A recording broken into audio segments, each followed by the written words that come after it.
Fala pessoal, beleza? Bom, só para vocês entenderem aqui como é que vai ser a ideia desse quadro, ele se chama Especialistas. O grande foco é convidar especialistas para compartilhar as ideias, dificuldades, desafios e até dicas para você que de alguma forma está tentando viver de arte, buscando tirar o seu projeto do papel, e aí você, através desses cases de sucesso, você vai conseguir se conectar e até entender e aprender como eu consigo viver de arte e como eu consigo tirar do papel as minhas ideias. E aqui hoje comigo eu trouxe a Suelen Roman, que é da agência Rainbow Comunicação, e é legal trazer o caso dela como primeiro, porque eu pude acompanhar toda a trajetória, desde a ideia até a criação e estruturação da agência, e nada melhor do que ela conseguir compartilhar com vocês esse desafio e esse voo que ela está conseguindo trilhar hoje dentro do mercado. Beleza, querida? Tudo bem? Tudo bom?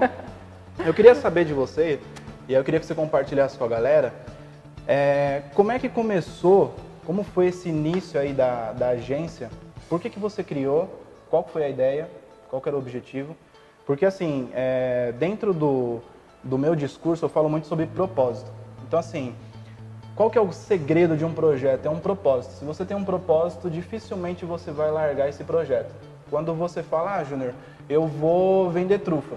Mas qual que é o objetivo? Porque eu preciso de dinheiro. Então é uma renda extra, não é um propósito. Agora, Júnior, eu quero montar o meu restaurante. Mas por quê? Porque é uma receita da minha avó, da minha família, e eu tenho um sonho de montar o meu restaurante, ter meu próprio negócio. Então já é um outro conceito, é um outro lugar. Então eu queria que você compartilhasse aí com a galera por que veio essa ideia da agência.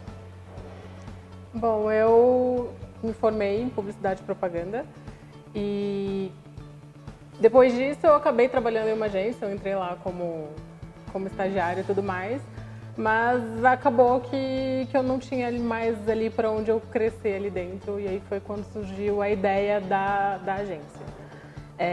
Eu sempre fui muito envolvida com artes assim, mas não eu fazendo, nem nada assim. Eu cresci em backstage de show, porque meu pai trabalhava com isso, mas eu nunca estive à frente, assim.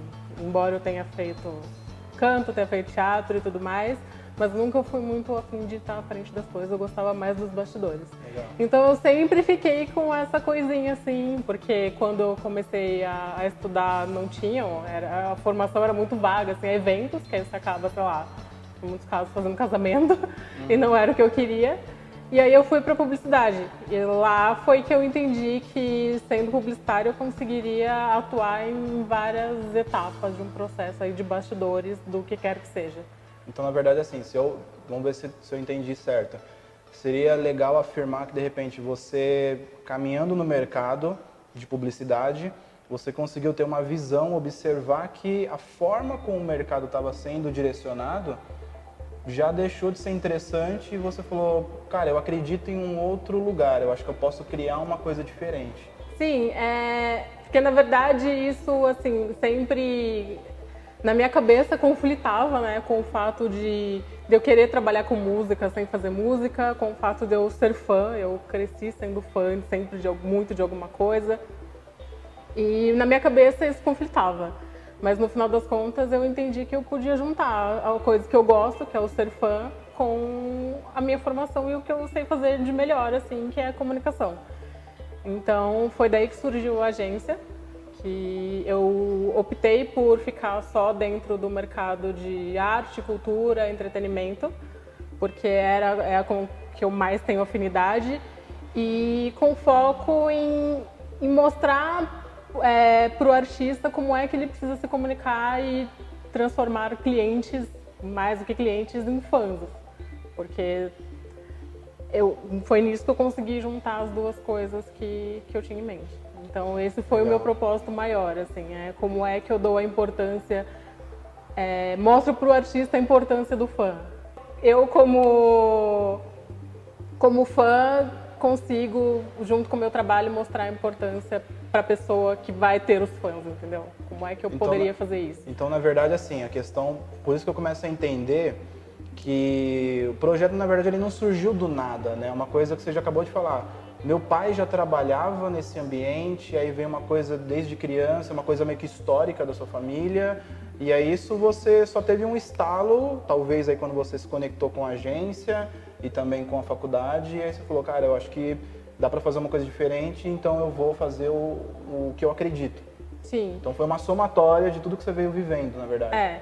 E até o lado financeiro, assim, pesou um pouco na hora de eu decidir, porque eu precisei largar, em algum momento, fazer essa transição de largar o meu emprego para só ficar na agência.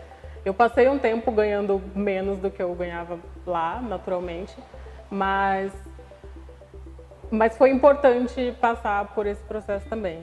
Eu sou uma privilegiada porque eu moro com os meus pais e eu pude ter a chance de sentar e conversar com eles e pedir que eles segurassem a barra por algum tempo, que eu achava que eu não ia poder, por exemplo, ajudar em casa.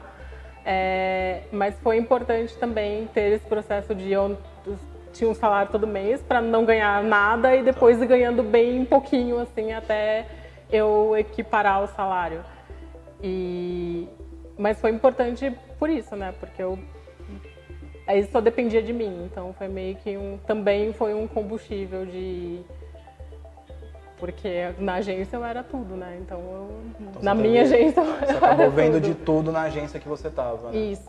E aí, por exemplo, quando você fez essa transição de sair de uma agência que você tinha o seu salário fixo e você começou a transitar para um projeto que era só uma ideia, hoje, na verdade, tem uma diferença das dificuldades de começo para as dificuldades de agora? Porque já tem mais ou menos quanto tempo a agência? Um ano? A agência faz 2 agora anos. em julho. Então, assim, 2 anos atrás, quando você estava começando, quais eram essas dificuldades? E 2 anos depois, ainda acredito que tenha dificuldade, mas qual é o grau dessa dificuldade? Até pra galera entender, porque tem muita gente que fica assim, Júnior, mas eu tenho medo de tirar o meu projeto do papel. E eu falo, cara, tirar o seu projeto do papel é a coisa mais fácil do mundo. O difícil é você manter ele em pé e no jogo.